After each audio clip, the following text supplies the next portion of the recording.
अस्सलाम वालेकुम अदा वालेकुम सलाम। छा नालो तव्हांजो? गुलाम नबी विसर अदा ये अफ़सोसनाक वाक़ियो कीअं पेश आयो अॼु? इहो वाक़ियो ईअं थियो त जतुनि सां असांजी दुश्मनी आहे, हलंदी थी अचे कुझु सालनि खां वठी। महीनो ॾेढ अॻु बि हमिलो असांजे भाउ इन ते ई कयूं, छा नालो अथसि? वली मोहम्मद विसर ते हमिलो कयूं, पर अलाह साईं हुनखे बचायो, जेकी ज़िंदगी रब साईं ॾिनसि।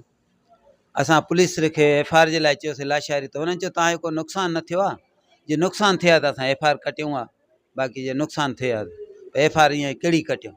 पर जेकॾहिं FIR कटियल आहे उन्हनि ते रेड थिया त ॿीहर इहे वाक़ियो न थिया। हो शूट थी आहे, पुलिस कुझु न कयो हुननि जे लाइ, असांजे लाइ हो बि शहर लॻा। हाणे अॼु असांजे भाउ रते देरे में वञे पियो, मां बि रते देरे हुयुमि, मां बि निकितो वञा, पर मां खां 2 मिंट अॻे निकिरी वियो। अॻियां उते पासे में ज़मीननि वारा बीठा, हुननि चयो त 2 मोटरसाइकिल ते 6 ॼणा जिन हिननि ते बसटाणी कलाशनि जा हिननि खे मारे, इहे पोइ ते मोटी ऐं वलीदाद वारो रोड ॾेई निकिरी विया आहिनि। किथे हमलो थियो हुनजे मथां? खोखरनि जे लाड़े खां, जातां गैस लॻल आहे खोखरनि जे लाड़े खां, इन खां ओरियों लॻो लॻे, पर लाड़ो इहो क़रीब उहे थो पए 100 मीटर ते लाड़ो आहे। जतों असांजी दुश्मनी आहे, पर कई अथऊं अलाह में कहिड़ो नुक़सानु थियो आहे तव्हांजो? त असांजे मुंहिंजे भाउ खे मारिया आहिनि, भाइटे खे मारिया, नालो हुनजो छा आहे? वली मोहम्मद ऐं शाकिर। भाउ जो नालो वली मोहम्मद, हा, भाइटे जो नालो शाकिर, तो कंहिंजो पुटु आहे? उहो शाहनवाज़ जो। कहिड़ी अपील कंदो आला अख़्तियारनि खां? आला अख़्तियारनि खे इहे कंदासीं, जे कानून वारनि कुझु न कयो त असांखे त कुझु करिणो पवंदो, असां पंहिंजो हिसाब त न छॾींदासीं, सरेआम चऊंसि था।